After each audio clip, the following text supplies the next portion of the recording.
नमस्कार दोस्तों, ocean network में आपका स्वागत। बुधवार को एक बड़ी दिलचस्प घटना हुई। बात छोटी है, लेकिन बहुत बड़ी है और बड़ी इसलिए हो गई कि ये जो मुलाकात थी, ये अचानक हुई थी। भारत की भूमि पर भी नहीं हुई। दुबई का जो इंटरनेशनल एयरपोर्ट है, उसके लाउंज में ये मुलाकात हुई और जिन 2 हस्तियों के बीच में मुलाकात हुई, उनमें एक श्रीलंका के राष्ट्रपति रानिल विक्रमसिंघे थे और दूसरी हस्ती पश्चिम बंगाल की मुख्यमंत्री ममता बनर्जी थी। ममता बनर्जी एक्चुअल में मंगलवार को दुबई पहुंची थी। बुधवार को उन्हें वहां से मैड्रिड के लिए, जो स्पेन की राजधानी है, फ्लाइट पकड़नी थी। उनके साथ कुछ और लोग भी हैं, जिनमें सौरव गांगुली भी बताए जा रहे हैं। ममता बनर्जी एक्चुअल में जो नवंबर मिड में ग्लोबल समिट होने वाली है कलकत्ता में, उसके लिए इन्वेस्टर्स को आमंत्रित करने के लिए दुबई और स्पेन जा रही हैं। बहरहाल, लाउंज में अजीबोगरीब तरीके से दोनों की मुलाकात हुई और इस मुलाकात में इस तरह की बातें होंगी। और जो मोदी विरोधी है, उनकी लंका के ही राष्ट्रपति एक तरीके की आग लगा करके निकल लेंगे, ये तो किसी ने नहीं सोचा था। अब मैं बताता हूँ पूरा वाकया क्या हुआ। रानिल विक्रमसिंघे ने ममता बनर्जी को जब देखा, तो उन्होंने उन्हें अपने पास बुलाया। ममता बनर्जी भी थोड़ी सी हतप्रभ थी कि श्रीलंका के राष्ट्रपति यहाँ लाउंज में हैं और उन्होंने बड़ी बेतकल्लुफी से उनसे ये पूछ लिया, ममता बनर्जी से, कि ये जो विपक्षी दलों का INDIA गठबंधन बना है, क्या आप इसका नेतृत्व करने वाली हैं? यानी क्या आप नरेंद्र मोदी के खिलाफ? तो इस पर ममता बनर्जी थोड़ा-सा हिचकिचाई, थोड़ा-सा संकोच किया, कुछ शर्मा भी गई और उनसे जो बन पड़ा, उन्होंने जवाब दिया। उन्होंने कहा कि ये तो जनता तय करेगी, ये जनता के ऊपर डिपेंड करता है। और उनका ये भी कहना था कि साहब, अगर लोगों का समर्थन मिला तो हम कल को जरूर सत्ता में आएंगे।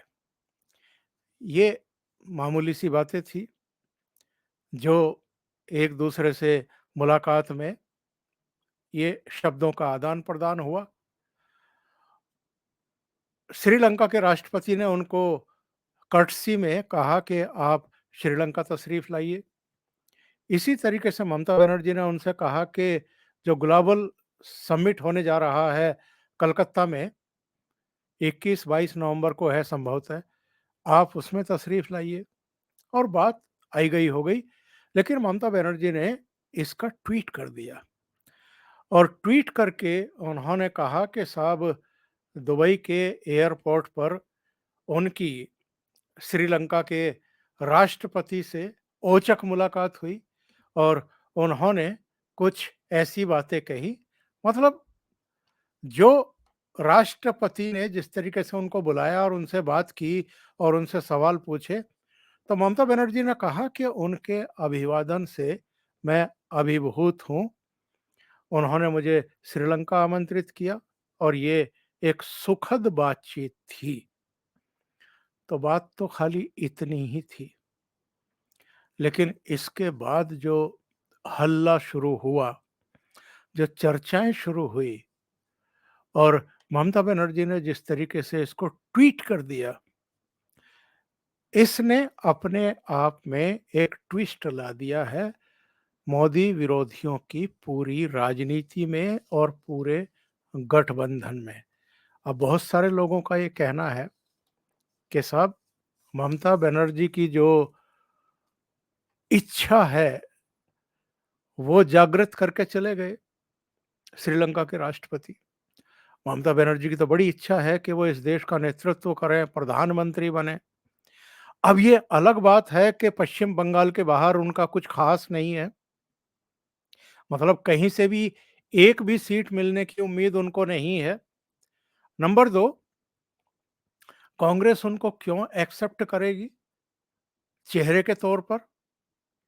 वैसे तो जब ये गठबंधन बनाया गया था, मतलब जब मेल मुलाकातें शुरू हुई थी, पटना में पहली बार इनका जमावड़ा हुआ था, तो तब कांग्रेस के जो अध्यक्ष हैं मल्लिकार्जुन खड़गे, उन्होंने कहा था कि हमारी प्रधानमंत्री बनने की और प्रधानमंत्री पद लेने की कोई दिलचस्पी नहीं है। हम तो लोकतंत्र को बचाने के लिए सबको इकट्ठा कर रहे हैं।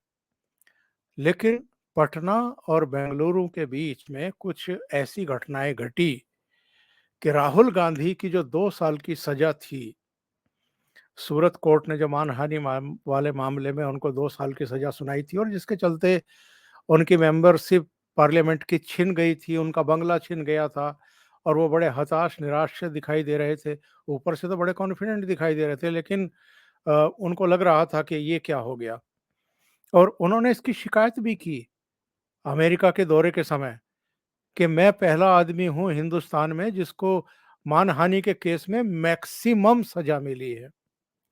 और बाद में एक सुप्रीम कोर्ट के जस्टिस ने भी कहा उनकी याचिका की सुनवाई करते हुए कि अगर राहुल गांधी को ठीक 2 साल की सजा ना सुना करके 1 साल और कुछ समय की सुना दी जाती तो उनकी मेंबरशिप, पार्लियामेंट की मेंबरशिप बच सकती थी। उस पर भी खैर टीका टिप्पणियां हुई बाद में कि ये सुप्रीम कोर्ट के जज को ये टिप्पणियां करने की क्या जरूरत थी। बहरहाल इस देश में बहुत कुछ चल रहा है और चलता है। ममता बनर्जी का मुझे कांग्रेस के प्रति और राहुल गांधी के प्रति जो रवैया है, उसके दो दृष्टांत याद आ रहे हैं इस मौके पर।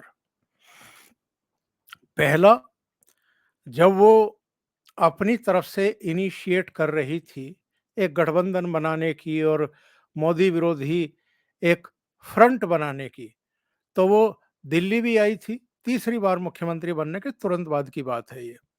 उसके बाद वो मुंबई भी गई थी और वो शरद पवार से मिली थी। उद्धव ठाकरे से भी मिलना चाहती थी, वो चीफ मिनिस्टर थे उस समय। उद्धव ठाकरे का ऑपरेशन हुआ था तो उनसे तो मुलाकात नहीं हुई थी। संजय राउत और आदित्य ठाकरे से भेंट की थी। दूसरे दिन शरद पवार से मिली थी और फिर एक प्रेस कॉन्फ्रेंस की थी। मीडिया वालों ने राहुल गांधी के बारे में, यूपीए गठबंधन के बारे में पूछ लिया तो वो तुनक पड़ी थी और उन्होंने कहा था कि राहुल गांधी तो आधा समय विदेशों में ही रहते हैं। अब तो देश की जो आकांक्षाएं हैं वो तृणमूल कांग्रेस पर और हम पर टिकी हुई हैं। और उन्होंने एक और टिप्पणी की थी, उन्होंने कहा था कि कैसा यूपीए, कहाँ है यूपीए, इस तरह की टिप्पणी उन्होंने की थी। दूसरा दृष्टांत मुझे अभी हाल में जो मुंबई में बैठक हुई थी, तो एक तरफ तो बैठक चल रही थी और दूसरी तरफ एक विदेशी अखबार में कुछ छप गया था अडानी को लेकर के, उसे लेकर के राहुल गांधी ने अलग से प्रेस कॉन्फ्रेंस कर दी थी। तो इस पर जो है ममता बनर्जी काफी भड़की हुई थी और उन्होंने मीटिंग में ये सवाल खड़ा कर दिया था कि यहाँ पर कांग्रेस के अलावा 27 और दल हैं। राहुल गांधी ने अगर प्रेस कॉन्फ्रेंस करनी थी किसी मुद्दे पर तो बाकी 27 दलों से परामर्श क्यों नहीं किया। और इसको लेकर के ममता बनर्जी इतनी उखड़ी हुई थी कि जो सेकंड डे प्रेस कॉन्फ्रेंस हुई थी उसमें उन्होंने भाग ही नहीं लिया, वो बैठी नहीं वहां पर। एक बाद में वीडियो बड़ा वायरल हुआ था जिसमें शरद पवार उनका हाथ पकड़ करके चेयर की तरफ ले जाने की कोशिश कर रहे हैं कि आप बैठिए, प्रेस कॉन्फ्रेंस होने वाली है, और ममता बनर्जी अपना हाथ छुड़ा करके निकल लेती हैं। ममता बनर्जी के प्रति कांग्रेस का जो रवैया है वो भी अब किसी से छिपा हुआ नहीं है। 9 और 10 सितंबर को G20 की समिट थी नई दिल्ली में बहुत भव्य स्तर पर आयोजित की गई थी। 20 देशों के तो राष्ट्र प्रमुख और उनके प्रतिनिधि शामिल हुए ही, 9 विशेष आमंत्रित भी थे अलग-अलग देशों के, जिनमें बांग्लादेश की प्रधानमंत्री भी थी। इसके अलावा भी और रिप्रेजेंटेटिव थे, जो विश्व स्तरीय संस्थाएँ हैं, वर्ल्ड बैंक है, आईएमएफ है, यूएन है, बहुत सारी संस्थाओं के प्रतिनिधि मौजूद थे। करीब 50 कुल मिलाकर के प्रतिनिधि, उससे भी ज़्यादा थे, 53 के आसपास। उनके लिए राष्ट्रपति की ओर से एक गाला डिनर का आयोजन किया गया था। गैर भाजपा मुख्यमंत्रियों को भी डिनर का निमंत्रण पत्र गया था। तो कांग्रेस इस बात पर बिदक गई कि साहब मल्लिकार्जुन खड़गे को निमंत्रण पत्र क्यों नहीं भेजा गया। नाम तो मल्लिकार्जुन खड़गे का था, पर एक्चुअल में नाराजगी की वजह ये थी कि सोनिया गांधी को क्यों नहीं बुला रहे हैं। जब इतने देशों के, दुनिया भर के यहाँ राष्ट्र प्रमुख इकट्ठा हो रहे हैं, तो सोनिया गांधी को क्यों नहीं बुला रहे हैं। नाम लिया जा रहा था मल्लिकार्जुन खड़गे का। और इस ऐंठ में, इस अकड़ में, इस नाराजगी में उन्होंने अपने चीफ मिनिस्टर्स को कह दिया कि साहब आप भी मत जाइए, कोई बहाना बना दीजिए। तो छत्तीसगढ़ और राजस्थान के मुख्यमंत्रियों ने कहा कि चूंकि नो फ्लाई जोन घोषित कर रखा है दिल्ली को, तो हम तो भाग ले ही नहीं सकते हैं। हालांकि होम मिनिस्ट्री ने कहा कि चीफ मिनिस्टर्स के लिए, राज्यपालों के लिए और यात्री विमानों के लिए कोई पाबंदी नहीं है। इसके बावजूद वो नहीं आए। हालांकि कांग्रेस के एक और मुख्यमंत्री, हिमाचल के सुखविंदर सिंह सुक्खू, जरूर वहां दिखाई दिए और प्रधानमंत्री के साथ उनकी तस्वीर भी सामने आई। ये एक तस्वीर जो है वो सामने आई थी, जो प्रधानमंत्री उनसे गर्मजोशी के साथ मुलाकात कर रहे हैं। लेकिन इसमें G20 के इस समिट के डिनर में ममता बनर्जी को भी बुलाया गया था, नीतीश बाबू को भी बुलाया गया था, एम के स्टालिन को भी बुलाया गया था। तो अगर आप देखें तो यहाँ एम के स्टालिन भी दिखाई दे रहे हैं, मोदी, बाइडन और उपराष्ट्रपति के साथ, और उस तरफ झारखंड के मुख्यमंत्री हेमंत सोरेन भी दिखाई दे रहे हैं। ये चित्र अगर आप देखें तो इसमें नीतीश बाबू भी दिखाई दे रहे हैं और झारखंड के मुख्यमंत्री भी दिखाई दे रहे हैं। ये सब भी, ये जो नया गठबंधन बना है मोदी विरोधी, इसके हिस्से हैं ये सब। यानी राष्ट्रपति के द्वारा जो निमंत्रण पत्र भेजा गया, उसमें कई ऐसे चेहरे शामिल हुए जो मोदी विरोधी गठबंधन में हैं, लेकिन फिर भी वो प्रोटोकॉल का पालन करने के लिए गाला डिनर में पहुंचे थे। और ममता बनर्जी भी वहां पहुंची थी। ममता बनर्जी को भी आप देख सकते हैं, जिसमें प्रहलाद जोशी दिखाई दे रहे हैं, झारखंड के मुख्यमंत्री दिखाई दे रहे हैं, एक मेंबर ऑफ पार्लियामेंट बघेल साहब दिखाई दे रहे हैं। इसको, यानी ममता बनर्जी के डिनर में जाने को भी कांग्रेस पार्टी ने मुद्दा बनाने की कोशिश की।